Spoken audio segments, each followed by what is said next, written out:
नमस्कार। आज ओडिशा राजनीतिर एक ऐतिहासिक दिन कौन ऐतिहासिक दिन हूँ आम जो निर्वाचित कर पठेचे जो मैंने आमर राजा से आज दरमा बढ़ी से बहुत खुशी अच्छा दरमा कौन बढ़ी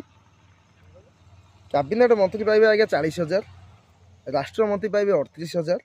कार आनाउंसमेंट पाइबे 17,000 टका other announcement 40,000 sitting arrangement per day 800 टका पाइबे पर एमएलए 800 टका मेडिकल ग्रुप ए पोजिशन मान जो मैंने आईएएस और ओएस लेवल जो मैंने ग्रुप ए चाकरिया से मैंने जो फैसिलिटी पाती से फैसिलिटी पाइबे डेली अलाउंसमेंट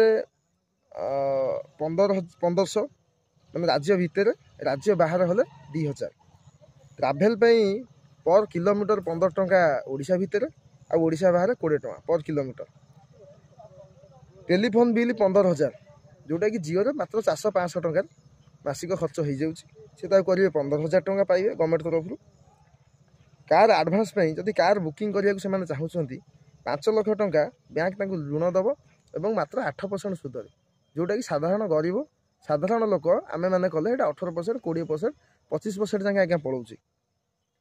इलेक्ट्रिक बिल से यूज जिते यूज करेंगे मात्र तार 40% देय देवे आउ 60% फ्री तापर रिफ्रेशमेंट मान चाह पानी खर्च मासिक 2,000 टका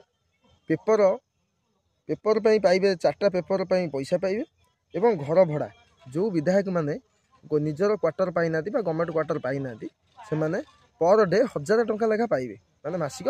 30,000 टका जोड़ा 31 दिन से 31,000 टका पाइबे मैंने चिंता करूँ आम जो मैं पठेजे मैंने आम पाखे चाकरी ना आम बेकारी समस्या बढ़ी चलती किंतु एतिक फैसिलिटी से माने मासिक हिसाब करा जाए 2 लाख प्लस टका हो जाए एथर विचार आपणकर। नमस्कार।